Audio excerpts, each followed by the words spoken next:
children need to be bored. Preach. And we don't think they should. And that's where social media bothers me the most. Even adults, we all need to be bored.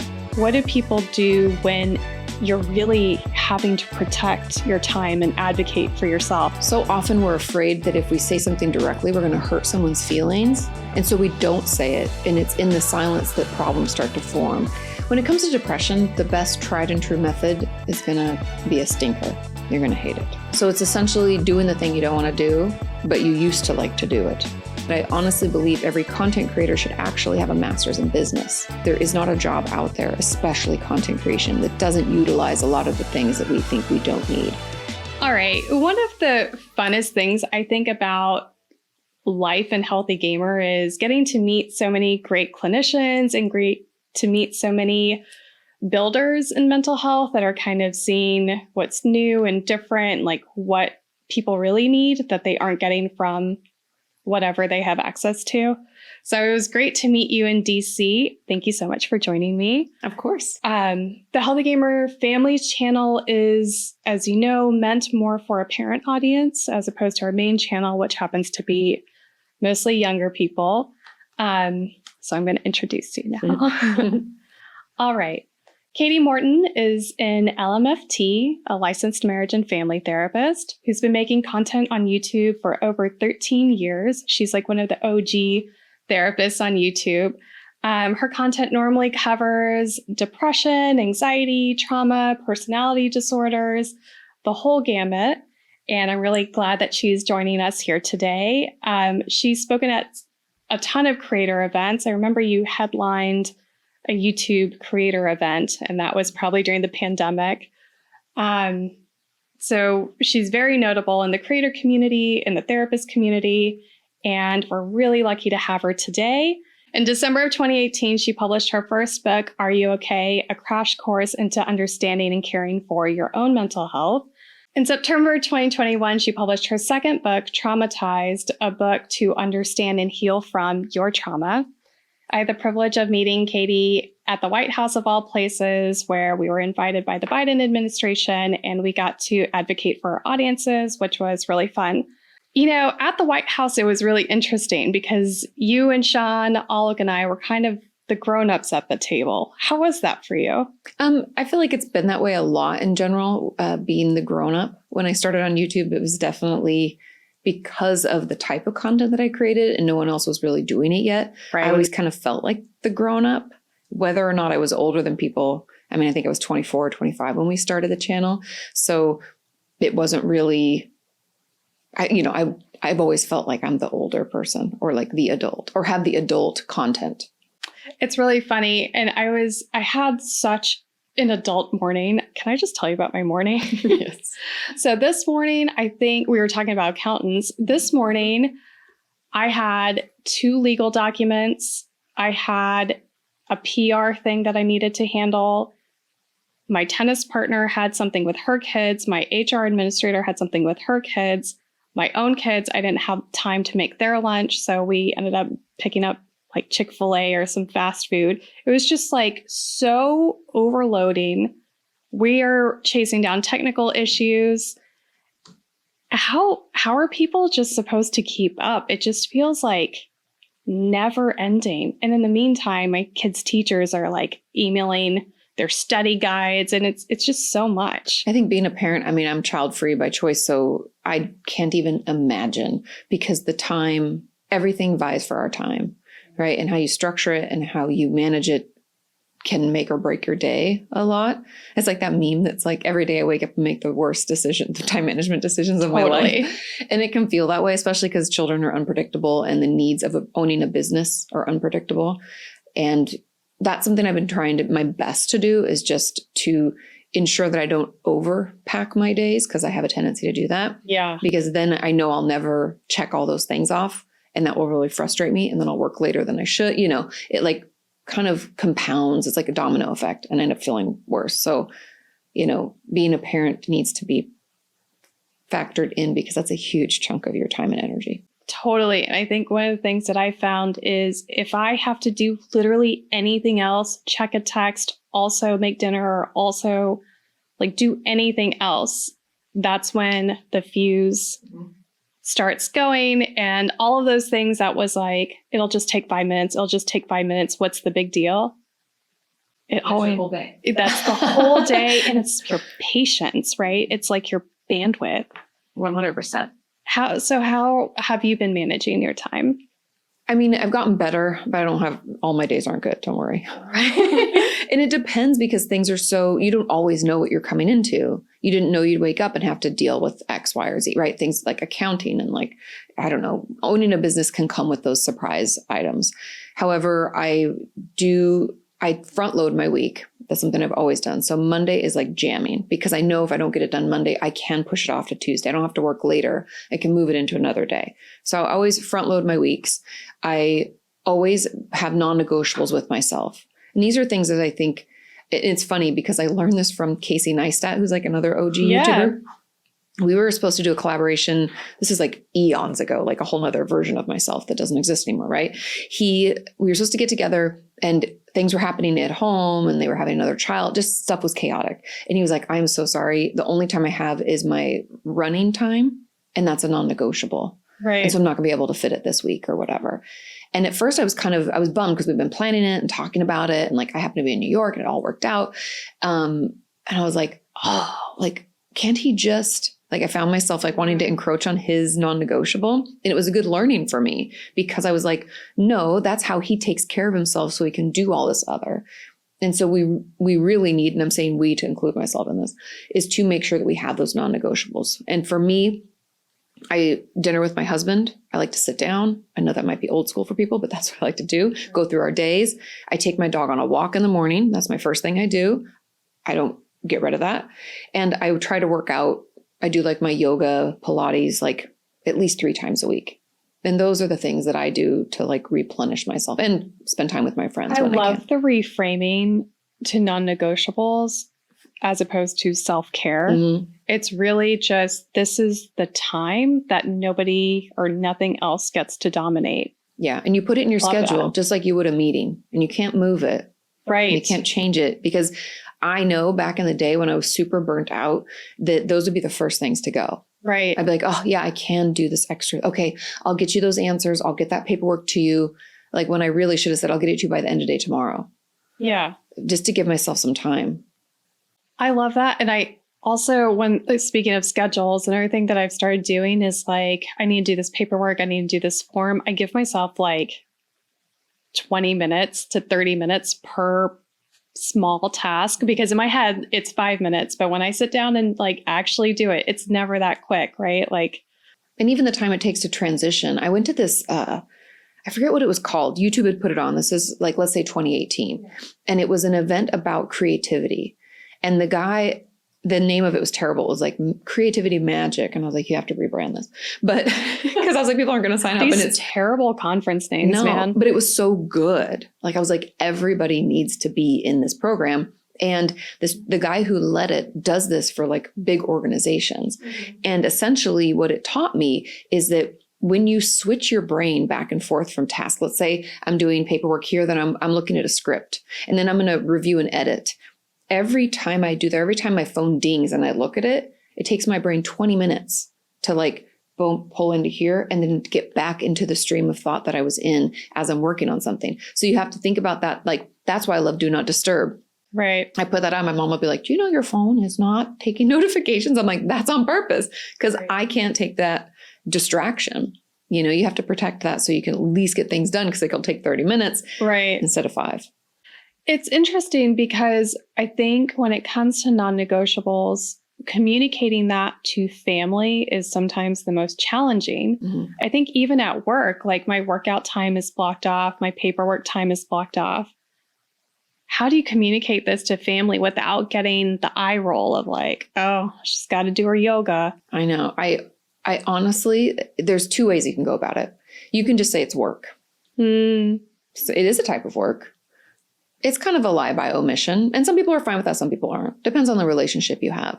But the thing about working for yourself is that family will try to be like, but you don't really have to, or, but you can move that. Or there's this like insistence on it.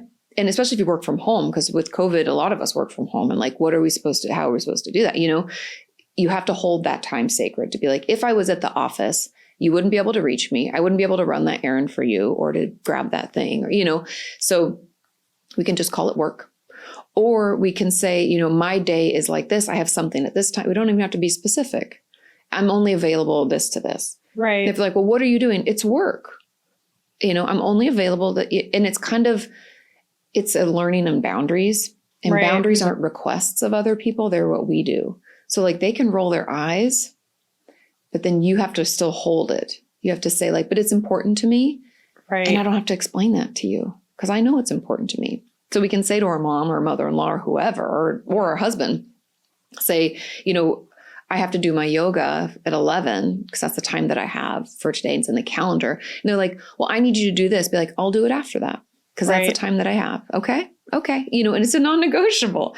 We have a tough time putting ourselves for, especially women, because we're the caretakers usually. I feel like our time is not seen the same either. Nope. We're supposed to be doing like 5,000 things. If the husband has to work, don't bother him. Oh, you're just working from home. Can you just do this, that, or the other thing? Does that make you crazy? Yes, especially because we multitask way more. Right. And if I ask my husband, I love him. I love my husband. But if I ask him to do one extra thing, like if he's doing one thing and I ask for another, he's like, whoa, whoa, whoa, whoa, whoa, whoa, whoa. Like as if I've like thrown this wrench into this day. And I'm like, yes, listen, I've been doing 7 things. I'm asking you to take this one. So you're going to have to figure out how to do both those things. I love the physical expression of like, like it's so over. He'll even be like it's so much. And it's like, no, keep up. Because there's a whole list coming. I'm like, my to-do list every day is like this. Yours is just, Right. And not that the one thing doesn't consume him, but like I'm writing a book. That's a big one thing. But I also am doing all this other stuff. Right. Like I was just talking to our accountant and I was like, I will get you that by the end of the day. Yeah. Wild. It is wild. Okay. So it seems like, with people outside of the house, the boundary setting is really around your non-negotiables. It's important to me. I noticed you kind of leaned in when you said that to kind of give it a little warmth and like, I'm not trying to pull away from you. This is just what I need from you. And with the husband, there's some familiarity and it's not necessarily confrontational. What do people do when you're really having to protect your time and advocate for yourself and like be a little firmer? I think it's just clear communication. So often we're afraid that if we say something directly, we're going to hurt someone's feelings. Yeah. And so we don't say it. And it's in the silence that problems start to form. It's like I forget who said this, but it's like expectations without communication are resentments in the making. Because if I'm expecting you, let's say my husband, I'm like, I'm expecting you to make dinner because I don't have time today because I'm out of the house until 5 and we like to eat at 6, you're going to have to get things started. If I just say something like, oh, it'd be nice if you made dinner and I don't make it a big deal because I don't want to ask something of someone. Right. Then he's like, oh, she said like, it'd be nice, but like, I don't have time either. So like, maybe we'll just order in. Or he has like a whole different view. We get home, nothing is started, nothing's thought out. We're frustrated. So instead I should say, today I have to do this and I'm not going to be back until now. And I really need you to do, like, it needs to be clearer. Yeah. And that doesn't make you a jerk. It actually would prevent a future argument because if you came home and you're like, you didn't do anything, Yeah. One of, I think, my more problematic ones is like, do you want Mexican food tonight? He's like, no. And then he'll like catch on. He's like, oh, do you want Mexican food tonight? And that kind of like, hey, your question is not a statement. Yeah. That's been a big, really important learning. Yeah. Just to say like, this is what I would like. Yeah. Are you okay if we order this? Or I'd like to go out for dinner. I know sometimes it can sound really simple and we probably did it more when we were younger. Yeah. But because we have so much other going on, we're like, we just want them to know. Nobody just knows. Right. We can't read people's minds. Right. So it's just better to say it. And I think in general, communicating expectations, communicating what you're going to do and what you would need them to do. And it's not about like, it would be nice or I would like. It's okay to say, today, I really need you to do this. I'm going to put it on this list. And, if they're okay with that, or to say, to text reminders, if they're okay with that, like, again, communicating, you could even sit down with your partner and say, how do you like us to divvy up stuff at the house? Right. We share in a home and a life together. How do you what would be good for you? Would you like a calendar that we keep together? Would you like text, so you can figure it out. And then that's how you communicate and you make sure that you're clear. Yeah, definitely. Especially if husband-wife teams are very interesting because the drive-by, as we call it, is that's when you get the whiplash and the wait, what's happening, task switching. Do you guys have a lot of drive-bys? We do. We try not to. Yeah. I am better at it now. Yeah. Personally. I try not to do it to Sean. Sometimes I'll say, do you have a minute? Right. Which already does pull him out, but I'm at least asking for permission. And sometimes he'll say, I'm in the middle of something. I'm like, okay, come to me when you have a minute. Right. And then I write it down because I'll forget. Yeah. But he'll come into my office and start talking. And I'll say, I'm in the middle of something. I'll come to you when I have a minute. So that's just how I do it. Because I was writing the other day and you have to be in the zone. Right. And it takes a lot of brain power. And he knows that. And I've communicated it. And so he came in and he was asking a question about an entirely different project. And I was like, I don't have the brain space for that right now. I'm in the middle of writing. When I break for lunch, we can talk about that. He's like, oh, yeah. Okay. He got it. Right. He just didn't think about it. So you guys are kind of immediately saying not now, later, but then you follow up on the later. Yes. Right. You have to make sure you follow up on the later. Definitely. Otherwise they're going to keep driving by. Yes, totally. And the shower drive-bys are the worst. And you're held captive. Yeah, totally. Okay. So speaking of traumatized, I see in your comments, there are people that will say oh, well, I don't have it as bad as these other people. Or they'll say, it'll get better. Maybe this is just a phase. What do you think of those types of comments? They're really common. That's why you're seeing a lot of them, because the thing to understand about trauma is that when something bad happens to us, something that terrifies us to our core, we're worried about our own life and safety or the life and safety of someone close to us. Okay. That's how we kind of define trauma. When that happens, especially if it happens by the hands of someone who's supposed to care for us, we think that we must have done something wrong to cause it because it doesn't make sense otherwise. Mm-hmm. When that happens, we have shame. Something's wrong with me. Why did I let this happen? Why did I put myself in that position?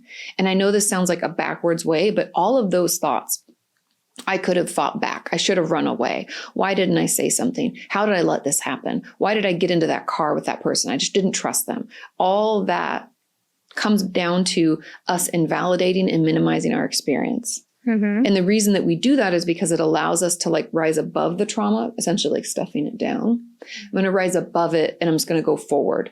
Because if I acknowledge that that thing was terrible and it hurt me as much as it did, and it was in fact a trauma, a lot of people have a tough time calling abuse, and trauma, because those words feel very heavy. So sometimes even with my patients back in the day, I would say, well, let's just call it that terrible thing. And they're like, okay. They can get on board with that. But if I'm the abuse that you sustained or the trauma that you felt, there's a little, because it goes against that, I rise above. I survived, forget that happened. Because if I admitted it, it's painful, right? It's we don't like to admit our pain. It's if I tried to ask you a really intensive question about your life that was hurtful, you'd want to be like, it's fine. Yeah, or oh, we've dealt with it. It's in the past. It happened We're not years worried ago. About it. Yeah. Mm-hmm. I see that a lot with older folks, our parents and things like that, when you're trying to break some of these generational patterns and pointing out hey, but remember how you don't talk to her now for 20 years? Mm-hmm. They're no, that's not part of this. Yeah. And they try to dismiss it. Well, think of the generations, how only recently we're talking about mental health in a real way, in open forums on social media or in the news even. They never did that. So our parents, their parents, we have generations of people who have pretty much no emotional intelligence because it wasn't taught. And it also, depending on your background, I was raised by people who were farmers, had dirt floors, built things for themselves over time. Came from nothing. So there's no space for depression when you're trying to survive. Yes. And you're immigrating and you're trying to figure it out. So you have to this doesn't condone the lack of emotional intelligence. It's more to explain it. But hey, they didn't really come with that. And we've had the fruits of their labor to be like, oh, but we're established and I'm here and I can go to school. Like I was the first of my family to like go to graduate school, go to college. That's because they were there. Right. You know? It's interesting because generationally, you almost see like, I don't know if resentment is the right word, but like, oh, wait, you get to have feelings? Mm-hmm. Because they didn't have space for that. I mean, imagine, you know, sometimes I try to think of even my mom, who's just one remove from me, and like being a woman, how different that was. Right. And the expectations, like we were talking about, like having, you know, you have children, but having a husband and family and like the responsibility that a woman feels, it's even more compounded on the older generations. And so it's, again, it's not to condone, it doesn't give them freedom to talk to you in a certain way or treat you a certain way, but it helps kind of explain their frustration or their lack of understanding. Yeah, I think in some of it, it's almost like you didn't have that same trial by fire. So everything that you are trying to create boundaries around aren't real. Like you don't have the right to. Yeah, exactly. Yeah. Yeah. And I think that's, again, born out of their difficulty. And because they don't know how to talk about it and process it and admit that like times were tough. Right. Then it's hard for them to not, because my family does this. I don't know if your family does this, but like they try to take their own pain and be like, but you have to have some too. Because I dealt with this and like, I need you to know how hard it was. And it can be kind of that like martyr-ish feeling, but it's, I think part of it from their perspective, they would probably say, it's me trying to get you to appreciate. Right. Blah, blah, blah, you know, but you're like, you can do that in a different way. Yeah. But they weren't taught how. They weren't, I think so. My family is more like, look, if you don't step up to do what the family needs you to do, like that, it's not really a choice, because if we had chosen that choice, you wouldn't be here, you know? So it's like, this is not optional for you. This is absolutely required. Figure it out.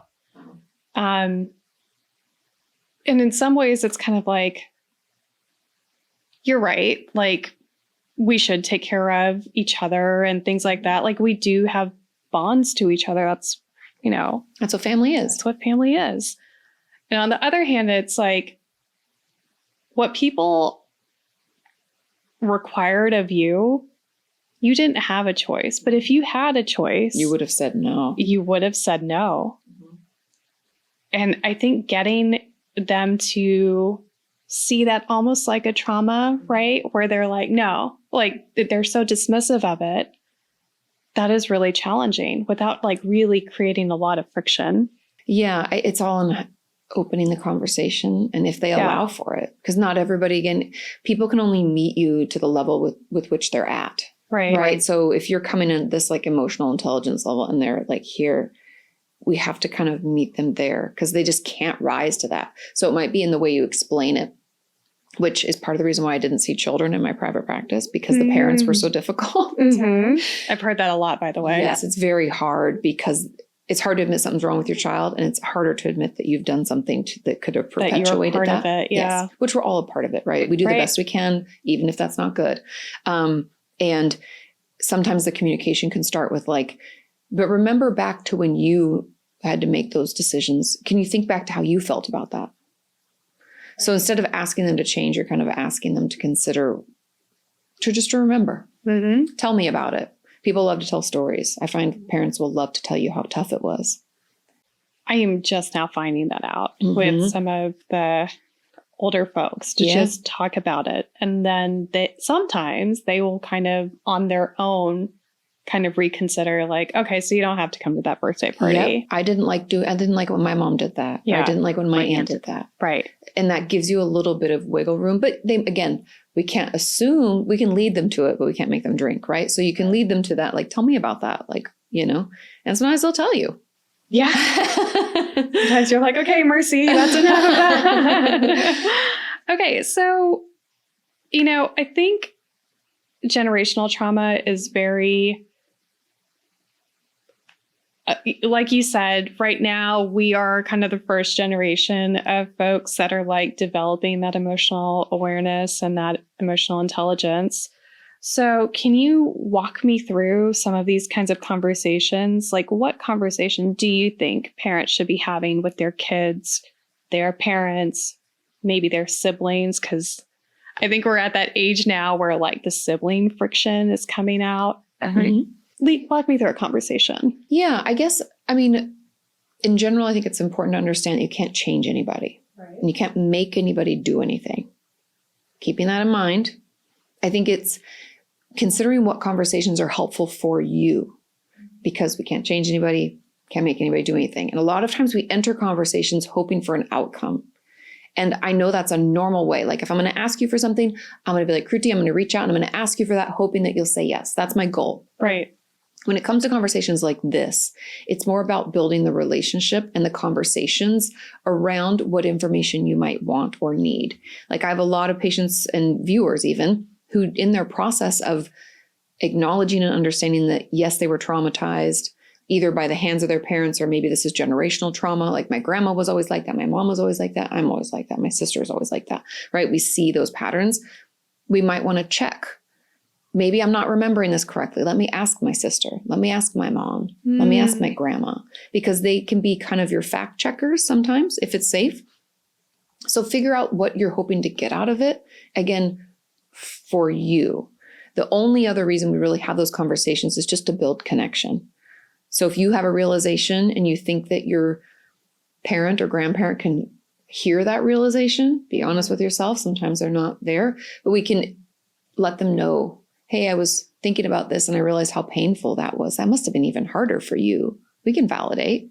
We can start that conversation and we'll know right away whether they're up for having it or not. It is immediate. Because they'll either be like, I don't know what you're talking about, it was no big deal. Or they'll be like, yeah, and then you're like, oh, we're in. Then they're okay. Then they're fine having it. And you could just tread lightly. I think that those types of conversations, if they are in the, then we can see it as a way of building a deeper connection. Because then there's this deeper level of understanding, which I think is beautiful in families in general, because we have so much history. Right. But otherwise, it's like fact-checking missions. That's so interesting. I think it's also with families, they see the patterns, right? Because they'll say like, well, you're like that and you're just like your mom, or you're just like that aunt. And you can almost have like a reference point of like, when this person did this with this personality type, this is how it went. Yep. Because they'll tell you the patterns you're just like your cousin, your aunt, they love to draw those correlations. Right. And it's okay to ask like, well, what makes you think I'm like them? Right. Maybe I don't want to be like them. Yeah, that's really interesting. I feel like I've got some conversations that I need to have. Well, so your early career was, you worked in an eating disorder clinic, right? And there's some recent research that's really disturbing around eating disorders. So there's some research suggesting an intergenerational risk. It's a very small sample, but basically that mothers with a history of eating disorders have their kids are at higher risk for it. I thought that was really interesting because we also know that eating disorders are on the rise. They've almost doubled over the last 20 years. And the most shocking part of it, I think, so today we're at about 9% of the US population has a history of eating disorders. But when you look at adolescents, it's almost 22%. And it's just really scary to be a parent right now. Yeah. I mean, I'd assume it's higher. And when people say they've gone up over the last 20 years, I'm like, that's because we're actually treating it. Eating disorder treatment is still very new in what I would call like a full understanding. Back in the day, they just put them in hospitals and tube feed you if you were underweight. Wow. And they've only recently, in my era of being a clinician, I'm trying to think of which DSM, probably in 2013, maybe the one before. Anyways, 2010, DSM 4 or 5 is when they added in binge eating disorder. I think it was the 5TR, but don't quote me on that. So that tells you that they only saw one, like eating disorders can only look one kind of way. It can only be restrictive or binge purge. But what about binge? The most common eating disorder, especially among men. So overall, as parents, the main advice that I have is to be aware of your weird stuff around food. Mm. We all have it. We know it. Might be, I don't eat a lot of carbohydrate. Might be, I don't eat past a certain time. It might be, I have to exercise in order to eat dessert. It might be, oh, I don't really eat fried food or French fries. Now, we can do the things we want. You're an adult. You make your own choices. I'm not here to tell you different. However, those things, your kid will pick up on it. Right. If you're like pushing food around, they'll start to push food around. How often do you say a word that you wish your child didn't pick up on, and before you know it, they're using it in the correct way, grammatically and everything? It's really a problem. Yes. I remember when I was a babysitter in college, one of the little girls I was babysitting, she was in the back, and we're in LA, and I'm getting on the 405 and the traffic was stopped. And she goes, "Aw, shit." I'm like, I told her mom, and her mom's like, "I'll take ownership over that one." Okay, good. As long as it was her. That was me. It wasn't me. I was very careful. But they pick up on everything. Yeah. And so they'll pick up on your food behaviors. They'll pick up on your exercise behaviors. If you're out to dinner and somebody's like, the waiter or waitress comes over and asks if you want dessert, and you're like, "No, I didn't work out today," or you make some comment you think's not a big deal, they pick up on that. In the same way traffic, they'll do the same thing. Right. And so the best advice is to take care of yourself, figure out your own stuff, because that's why there's a high likelihood, is because we learn rules around food. We learn behaviors around food from the people we spend the most time eating with. And It's always family. Well, it's interesting because you're also very much part of the online creator space. And some people attribute the rise in body dysmorphia, disordered eating, eating disorders to influencer culture. It definitely feeds into it, pun intended, right? Because instead of back in the day when you and I would only be compared to our communities, right? I grew up in a really rural, small town in Washington State. Mm-hmm. So I was only surrounded by I think my graduating class was 220 people. So those kids I grew up with, and our parents probably made roughly around the same amount of money because there's only so many industries in our area. And now you're exposed to everything. So the comparison factor is huge, and the ability to look at your body versus someone else's is increased. So I do think there is more exposure, but I believe that I know parents already do a ton of work, but we can pick up the slack, because it's about having conversations, checking in with our children about how they're doing, making space for that. If you find them wanting to wear baggier clothes, be aware. If you find them not wanting to eat dinner with you, not wanting to engage in food, or taking things up to their room and only eat, there's things you can allow and not allow, as much as teenagers are going to fight that. I know that, but that's teenagers. We all do it. It's fine. But your child. Pay attention. Make time to check in with them. That emotional connection will 10 out of 10 times, save a child from hiding in secrecy and feeling like they can't talk to you and you don't understand and obviously we can be aware of their social media consumption, but I don't think it's just that. I don't think it's just that either. I think, the U.S. Surgeon General put out a report, I think moms are working on average just 29% more than our moms worked. And the dads are working, I think, a similar percentage, not as much as the moms, but it's a whole other thing. But parents are just busier. Mm-hmm. And so making space for that emotional connection is harder. And I think now, if I think back on my childhood, I think I was sleep deprived, dehydrated. The things that we pay attention to now, they didn't pay attention to back then, right? But that meant that I did actually have more time. I didn't have an early bedtime with my parents, so I got to hang out with them. But now we're so focused on, got to go to sleep on time, got to eat dinner on time, activity one, routines. Activity two. Yeah, it doesn't leave a lot of time in the day. No, and it doesn't leave time for this sounds really wild, but children need to be bored. Preach. And we don't think they should. And that's where social media bothers me the most. Even adults, we all need to be bored, because boredom is where creativity is born. And if you want a creative child, if you want to be creative, if you want to have free thoughts, take yourself for a walk, no earbuds, no music, no phone. Right. Disconnect for a little bit, even if it's just 20 minutes. Give yourself an opportunity to have free thought with nobody else putting like no input. Right. I think I had to reframe a little bit of I'm being bored to I need to do this. Like I need to unplug for 20 minutes. Like I can check a little task off my list faster than I can just sit in silence with nothing to do, you know? We have such a tough time being quiet and sitting in silence. Like, oh, it's so awkward. Like I even joke with my husband because he'll put on music always, even if he's by himself. Like I'm out of the house, music on always. And I'm like, what are you afraid of? Silence? You need a distraction? And he's like, let me do my thing. Like, I know he thinks I'm like therapizing him or something, but I'm like, there's nothing wrong with just being bored, sitting quietly for a minute. This was always an issue with driving because I'm the music person and Alok is like, can we just turn it off? I'm like, let that do what? Sit in silence. Oh, man.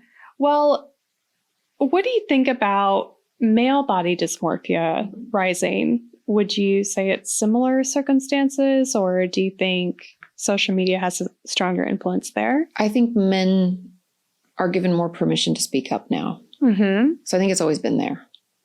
And it's not to say that like things aren't on the rise. I always just want to push back on that because I'm like, we're more aware. So like, which came first? I see. Okay. And I never jump when people are like, it's gone up 50%. I'm like, has it? Like, we're just capturing it. Yeah, because my audience would tell me different. I have a lot of people in their like 50s and 60s that are very active in my audience who've struggled with stuff like this forever. We just didn't have a word for it, or people didn't talk about it. Or we're generationally like, we don't do that. No one talks about mental health. So yes, men have probably more because again, more exposure. However, I think they always have, just like anybody. Right. I wonder though if, when we were growing up, it was the beauty industry or actors and actresses or like kind of more unattainable, whereas social media is just like, more attainable. Yeah. And it feels more like the norm than the unattainable standard. I agree. It definitely like feeds into consumerism. Like we need to buy more things to look a certain way, which we're super susceptible when we're teenagers, especially. So I think there is a piece of that it's more available. But I still would think that if we were a happy, busy kid who was confident, like, oh, I play the trumpet, I'm good at that, and I'm good at math, and I'm bad at English, and that's just fine. We were just doing our thing. That even if we saw online, we might be like, Mom, I want those pants. Like that was the same as me when I would see certain, like I wanted to have Doc Martens because those were like the coolest shoes when I was a kid. Right. And so I think those things are still very similar. However, I do think it causes children to want to buy more stuff and feel maybe like they don't fit in a stronger way. But I feel like it's still very much the same. It just might be at a higher level, or it's more in our face at more times. Yeah, I can totally see that. So here's a question for you. Would you rather have grown up when you did, or would you rather be a teenager now? Oh, 100% when I did. I could never do it now. I also, thank God I met my husband at a bar and didn't have to ever do online dating. Right. Like, that also just feels inauthentic and terrible to me. And I'm glad that things are swinging back in the other direction because that's just not how you meet people. It's not how you you can get to know someone off of that, but like the swiping is so judgmental. I think the constant marketing, the constant comparison would have like killed me as a kid. It was terrible. I was already so self-conscious. I can't even imagine. Yeah. I think also like being able to have a bad day that ends, yes. Right? You get home and now you're in your safe space, but now it's like, whoever it was that was giving you a hard time is just... Yeah, they could be online following you. Yeah.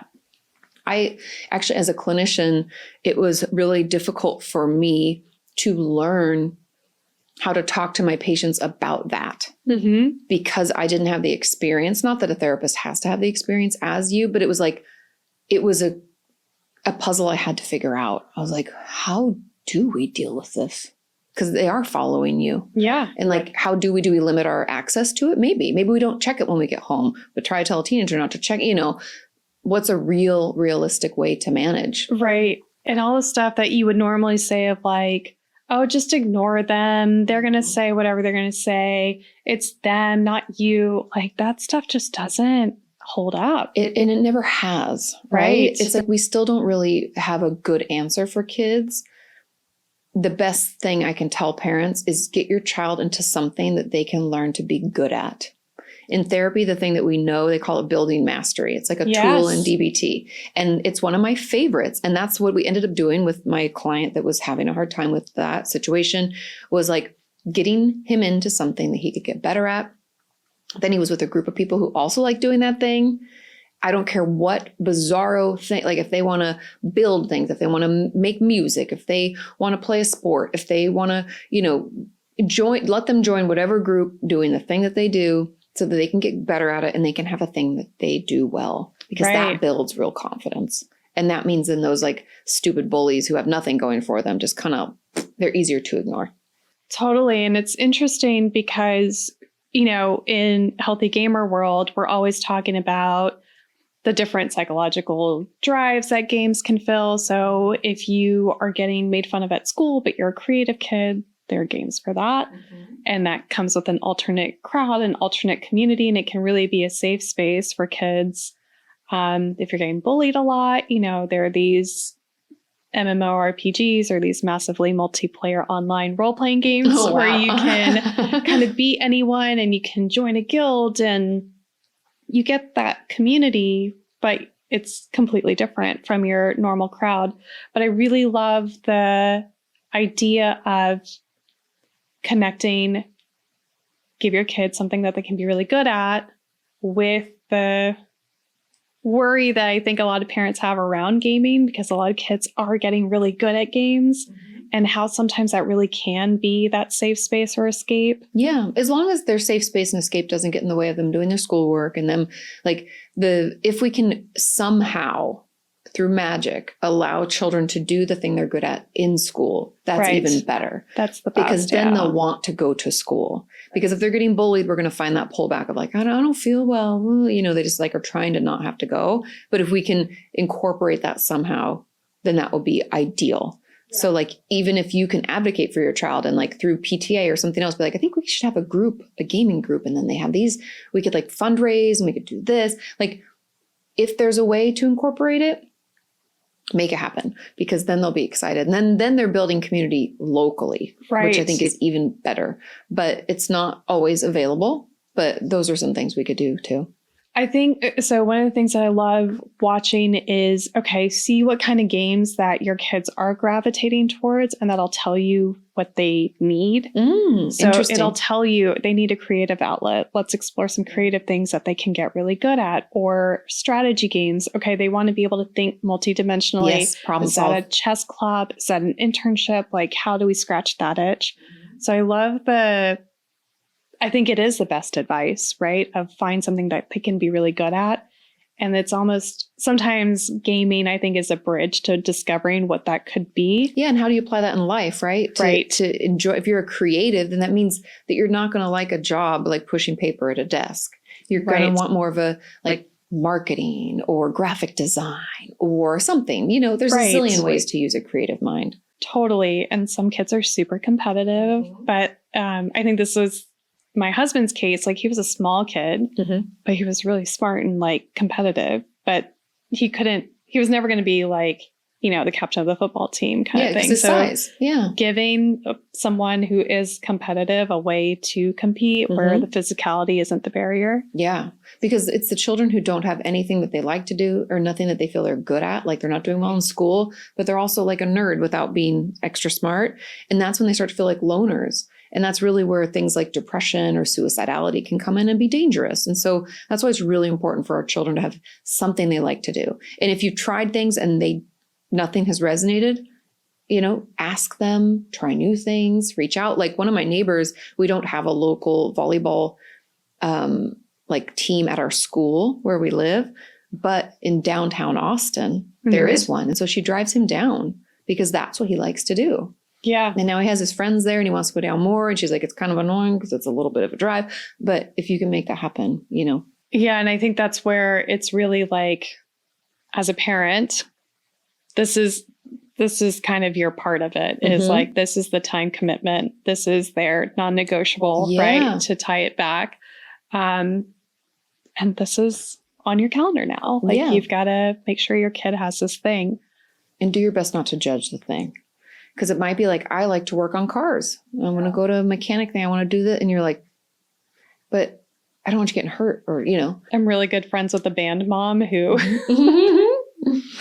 so much sympathy, because it's, you know, it's a band lot in Texas. Yeah. Yeah. I mean, but let them dream the dream, let them live the life. If they want to learn how to weld, if they want to learn how to play piano and they're part of this, like, I don't know, musical theater group, let them do whatever the thing is, because it's their outlet. Maybe they want to make jewelry. Help get them some things so they can make some jewelry, you know, whatever it is. So you had mentioned when the kids are loners, when there is isolation, when they can't find the thing that sparks some joy in them, that's when you'll get the depression, the suicidality. So let's say you are in that situation as a parent and you're noticing this in your kid. What would you recommend for them? Don't push. I know that's horrible. It pains me to say it, but you'll push them away. Yeah. So the best thing we can do is check in a real way. Right. And depending on their age, they may want to listen or maybe not. If they're a teenager, they'll be like, you don't know anything. Right. And that's okay. I was that teen too. But just keep being there. Because the one thing we do know is that, again, going back to what I said, you can't make people do anything and you can't make people change. Even your children. Applies to everybody. Especially your kids, right? And they will sometimes do the opposite just to spite you. I was totally that child and I feel bad still for my mother. But check in with them in a real way and make time with them one-on-one. And if they're a teen, they're going to want to revolt. Make it something that they like. Like they want to go to the Taylor Swift concert. If you can afford to do that, make that happen. You go with them. It's a thing that you do. Maybe if one of their friends can get to, you know, you can figure it out. But if they want to, there's this funky little indie band that happens to be playing like another city over, stay a night, go take them, spend that time with them. Like make it work with them so that you're there. Because the one thing I find with the children and the teenagers I've seen in my office over the years is like, they don't feel connected with a parent. Like they're really seen and understood. And when I say those words, parents think, well, I see my child, I understand them. I'm like, do you see them for who they are now, though? Yeah. And that's really hard because our children change and they grow and we like sometimes don't even recognize them. And like, especially if they're rebelling, like one of my patients like had dyed her hair black without telling her mom. And it was like, oh, you know, she was 15 and we were coming through this. So try to see your child where they are now. And just be there and keep checking in. And checking in doesn't look like, how are you doing? We don't need to change our voice. We don't need to lean in. Right. We can say like, how are you? You seem a little upset. I'm here if you want to talk. And they might be like, shut up, mom. That's okay. We're going to try again. Next day, hey, how are you doing? Want to tell me about your day? I did. Da-da-da-da. We can start sharing our own. I had a tough time. There's this jerk at work. It's okay to share. We're not dumping on our child. We're just showing them that it's okay to talk about it. Yeah, I was really down. It was hard to get out of bed the other day, but I did, you know, it's okay to say stuff like that. You're not going to give it to them. You're going to show them that it's okay to talk about a bad day, a person that was mean, a situation that I wasn't sure how to handle. It's okay to have those conversations. And that hopefully, like, it's almost like we're building a garden. We're like fertilizing it. We're trying to help it grow, and slowly they will come out of it. And those shared activities will give them a space to do it. I find it's the check-ins where they'll be like, no. But when you're spending time, like, oh, I got, like, I don't know, I got us tickets to this movie, blah, blah, blah, that you've been wanting to see. Or I got us early access from a friend through this like movie that's coming out. And you can be excited. Or a game, we'll play it tonight or something. You do something, it's that time where they'll share. Totally. I feel like a lot of the sharing comes when you're doing something else. Let's go for a drive. It's like a nice distraction. Yeah. And we're not across the table looking at each other. We're side by side looking out a windshield or a screen or whatever, where we're going to like let them just talk. They're not even talking to you sometimes. They're just talking while doing something and else. try not to interrupt them. Right. Like, don't even say like, I understand, or I hear you. Sometimes we can shut it down without realizing. So if they start to talk in your head, just be like, this is the moment. And then just hold it together. And at the end, you can say one or two simple phrases like, thank you for telling me, or let me know if there's something I can do to help. So you're not putting it on them, and you're also not trying to say like, I'm so sorry. Like, you're not making any judgments. Right. You're just like, thanks for sharing that. Or let me know if there's something I can do to help. Right. Or both those things. We have been very intentional in our house about like the different zones kind of. And it's, if they are coming into my bed and they want to watch a show with me, like I know something's going on, because that's where we go when we're sick or we're really tired, or it's not our normal meeting space. So if they're in my bed, it's like, okay, we'll turn on Great British Baking Show and you'll put your head in my lap and then we'll see what comes out, you know? It's their safe space. Yeah. And my kids are little right now, but I'm being really intentional with like kind of noticing where they feel safe, and that will probably continue. Yeah. Into teen years. Because we don't But it'll be a little more time. dramatic. Oh like my throwing God. themselves on the bed, like, oh, you know, but yeah. Yeah. It's starting to happen. Especially the girl. Girls are always like that. Yeah. That was similarly a very difficult team. My mom's a pediatrician. She was like, I think you have oppositional defiant disorder. Oh. I was like, well, that's very convenient for you. So if your kid is showing signs of depression, if you are noticing those things, you're saying best advice from big picture is to help them find something that they're really good at, find that time to support it. You're saying be steady, be there, don't push, don't do the theatrics of like, you can tell me. Yeah. You're saying just have a thing that you do together and create that kind of steady, safe space. Yes. Because it's making that one-on-one time that really ends up paying off. And I know it's hard, especially if we have a lot of children. Right. But if you have like 4 children or more, work with your spouse to kind of divvy up. Like, you spend time with this one, I'll spend time with that. Like, make those one-on-one times, because that's really that connection time. Yeah. And that's when they'll tell you what's happening.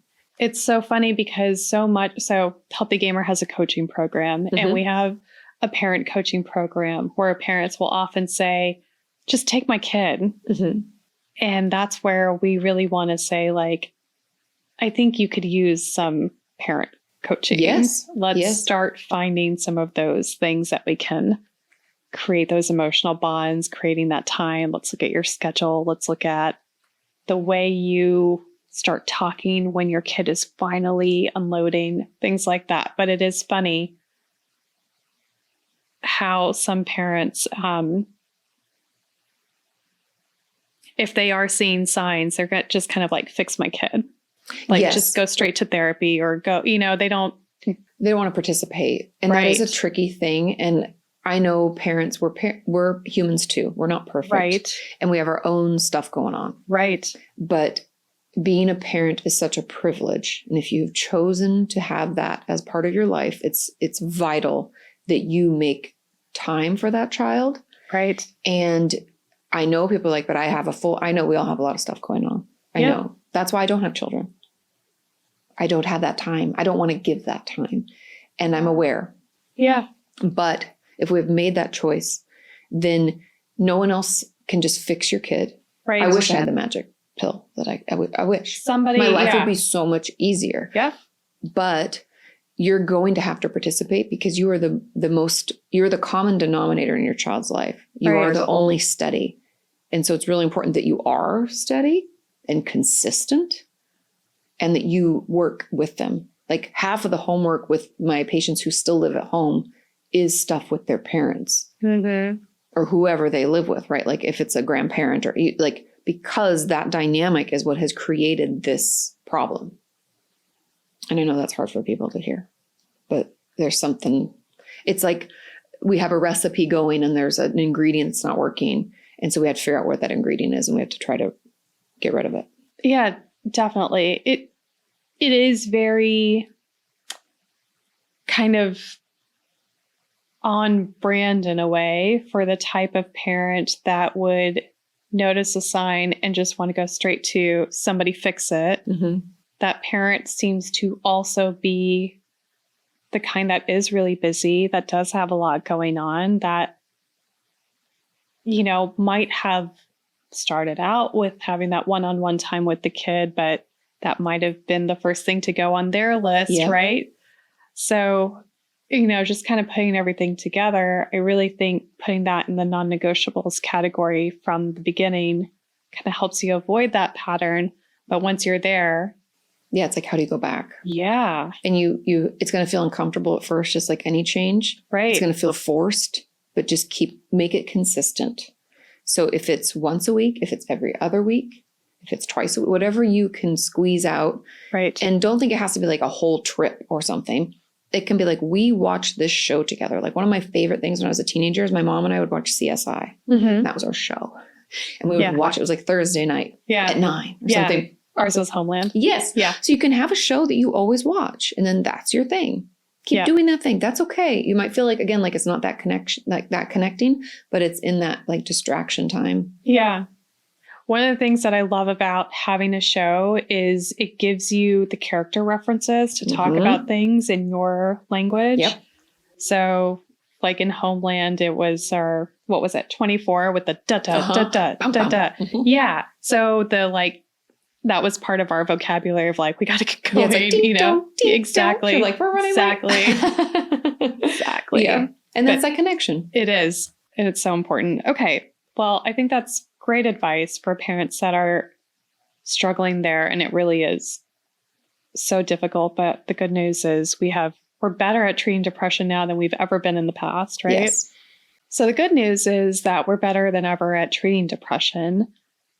Given your clinical experience, what are kind of your go-to mental health strategies? When it comes to depression, the best tried and true method is going to be a stinker. You're going to hate it, but it works. It's called behavioral activation. So it's essentially doing the thing you don't want to do, but you used to like to do it. So let's say I'm feeling depressed and I used to like to see my friends, but now I don't have the energy. Or I used to like to knit, play piano, go for walks, play with my dog, insert anything. I don't want to. You do it anyways. And in DBT week or dialectical behavior therapy, we call that opposite action. Right. So I want to do this thing, stay in bed, cry, feel bad about my situation. I'm going to get up, go out, talk to somebody.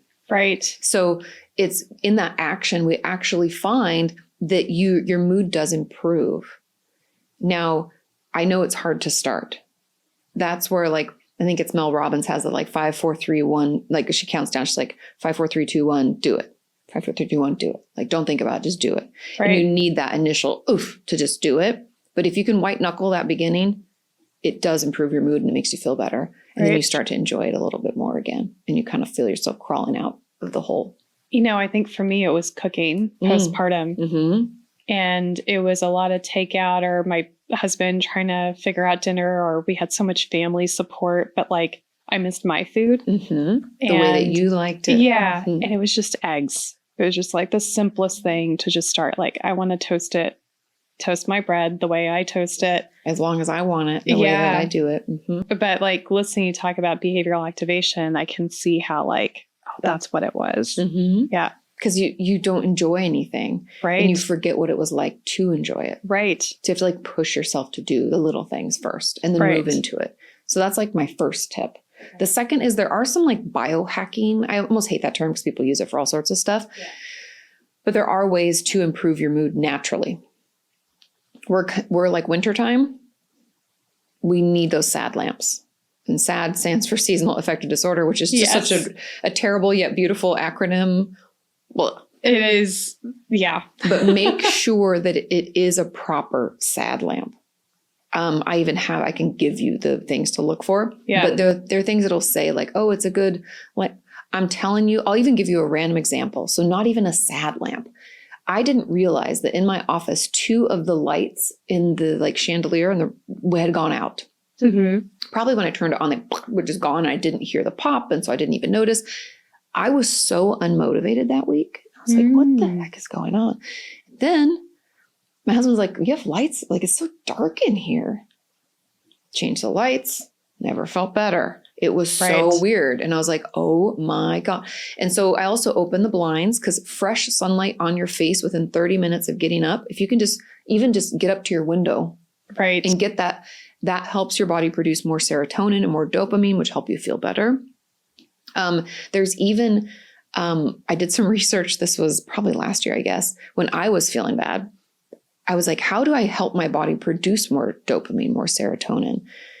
Certain foods that are high in fiber and it's like spinach, it's tryptophan is what you're trying to find, by the way. So turkey actually is helpful here. Thanks. As we and I used to have eggs every morning and I'd gone to oatmeal for a while. I'm not saying there's no hate on oatmeal. There's a lot of hate on oatmeal right now.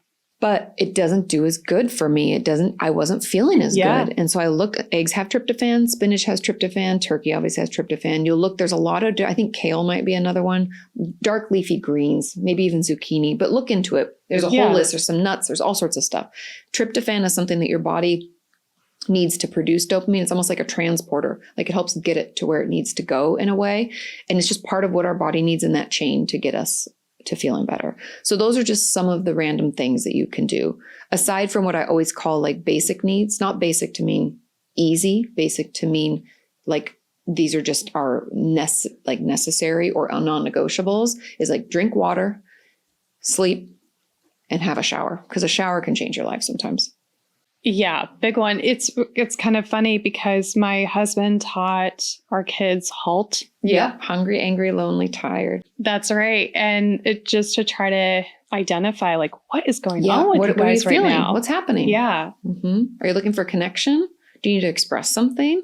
Have you not eaten? Exactly. Have you not slept? Like, think of it.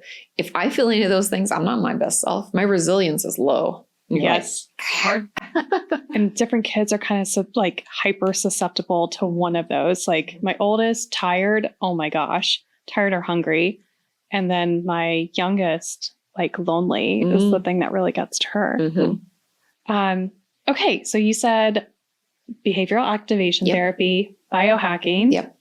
And what was your third? I guess then it'd be like the tryptophan's kind of biohacking, I guess. Okay. All right. So I guess more diet cues. Yeah. Like the basic self-care, I guess. The basic things I said, like shower, sleep, drink water, like the HALT. Your basics. All right. I use HALT all the time too. It's a good one, I think, for adults too. And I find myself doing this, especially like around 7:30 when you're just like depleted and it's just like, yeah. And like, when did I drink water last? Or like, what's happening? Do I feel pulled in too many directions? Do I just need to sit? Sometimes I just need to sit. Sometimes you haven't gone to the bathroom all day. Oh. Or like you've just been, and I noticed this with my family elders. I'm like, just go to the bathroom. Yeah. Like take care of your basic needs. Again, like tap in. Yeah. What's going on? How am I? And then move from there. You come back and yep. Magic. Happy. Magic. Yeah. Yes. So what's the most harmful myth you've seen as a clinician? Ooh. I mean, there's a lot of them. I think the most harmful would be this belief that it's all in your head and that in some way means that it's not a big deal. Or I guess I could even make it even more specific where it's like the myth that physical health and mental health aren't connected. Yes, that's a big one. Because I think that kind of all encompasses the problems that I see because people will act like, oh, well, it's not that big of a deal because you're just depressed or you're just a little anxious. And they don't realize that can make it feel like I'm having a heart attack. That can make my palms sweat. That can make me feel like I'm faint. That can make it hard for me to get out of bed. Like we are connected. The thought that we could like disconnect. What? Your body's like the first to know. Yes.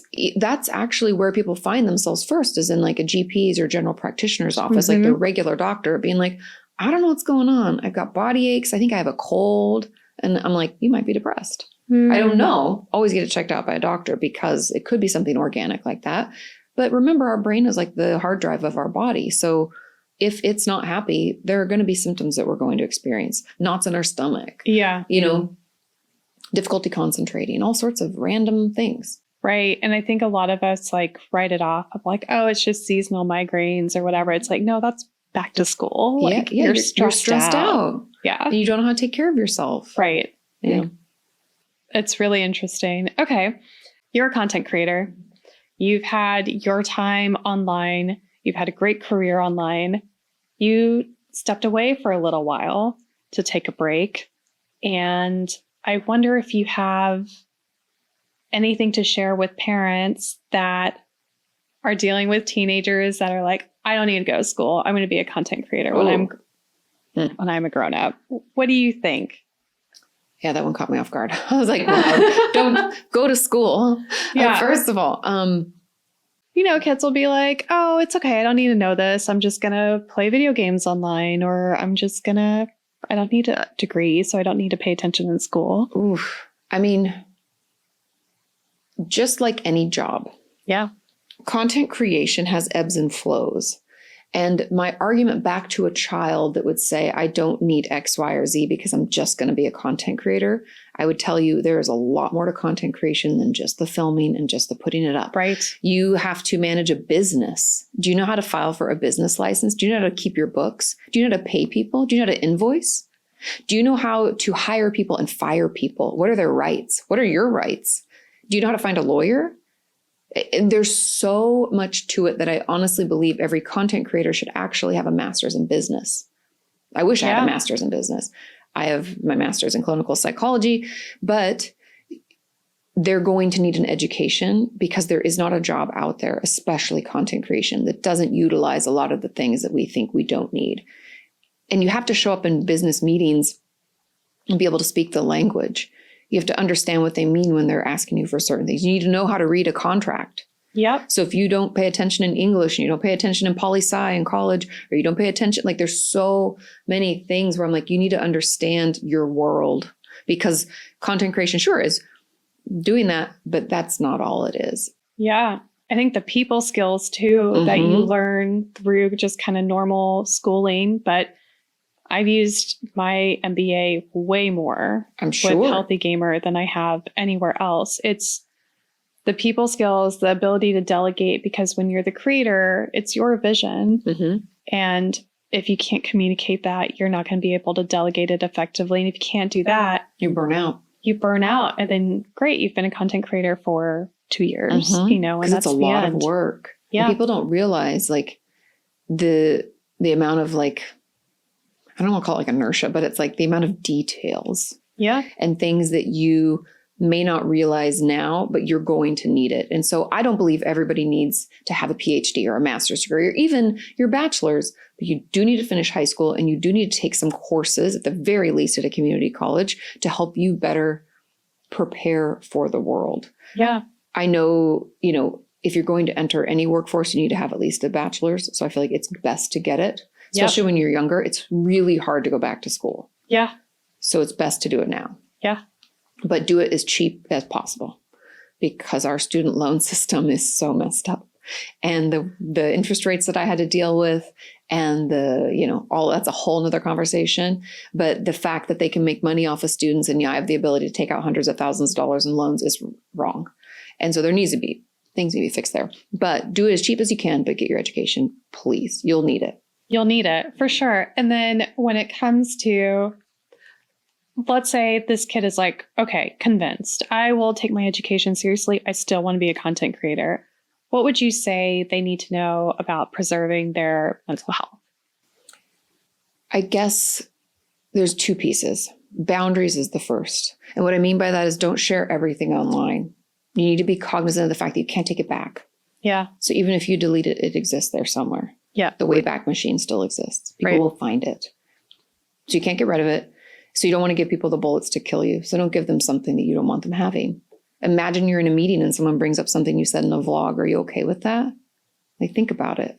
And I know that sounds, you're like, oh, way to really be such a bummer. But it's just be aware. Think of when you're filming and you're creating as if it's like a business meeting. What would you share with those people? This isn't your best friend. Right. So keep that in mind. Boundaries are very important. Then the other piece, I guess, is making sure that you have, it's again, boundaries, but it's different. Boundaries around when you work and when you don't. Mm-hmm. Because it's so flexible, don't let it flex itself into your whole life. Right. You still need to meet friends in real life. You still need to see your family. You still need to get out of your house. You still need to, I have a ritual around work. Like when we used to live in Santa Monica, there was a Starbucks a block away. And part of my morning routine was I'd get up, wash my face, I'd walk to Starbucks, I'd get my coffee, I'd talk to some people, and I'd come back to start my day. Have some routine for yourself. Have something that you do and have a way you end your day too, so that you don't let it bleed into everything. One of the funniest things I think I've seen was it was a rapper or something that was talking about how Eminem would come to the studio at 9:00, take his lunch break, and then 5:00 he was out of there. Mm-hmm. It was like, it's just a job. Yes, it doesn't need to take up all of my time. And he's been super successful. Right. Because what you don't want to be is burnt out in a year or two. And then you're like, well, now what do I do with my life? You want to have longevity. So set yourself up for success that way. And no, we're not robots. Right. And what might be fun at first, you're like, I don't mind live streaming every day. It's not sustainable. Right. It's also kind of funny because when you're self-employed, right, and you're on the one hand, you can work whenever you want, but without you have to have that ability to turn it on. Yep. And so regular working hours, I think, it's best to keep them, as much as possible. Really helps. So I think shifting back into parenthood, I think I've seen it a lot where parenthood kind of brings out the best in people and the worst in people. So if you were a competitive person before you had kids, after you have kids, it's like you want them to be the best. Or if you were prone to anger, you are now raging. What have you seen a lot of, what kinds of personality shifts do you see a lot of parents going through? It definitely exacerbates already existing problems. And I also feel like, and this is just like a belief, I don't have any like studies to prove it. Sure. But I think your children almost are created to show you your problems sometimes. Like, because my friends will always say like, oh, it's like she knows, like she like does stuff where I'm like, oh, like it's just, they poke all your buttons. They know exactly your weak spots. They say the things you wish they didn't say. They remind you of yourself in a bad way, or your husband or wife in a bad way. You're like, So I think it was definitely that. Also, the one positive that, there's many positive, but like a positive of this is the fact that it forces you to prioritize. And so I have found as I've gotten older and have decided not to have children, that the friendships that I do sustain and the ones that I have are the ones that are the most important to me. And my friends with kids that decide to make that time for me, I know how valuable that is also. And so there's like this level of like connection that's deeper because we both know we're making a choice, because free time is very rare. Right. And it's like a finite thing. So if you're putting your effort into it, I think it deepens those connections.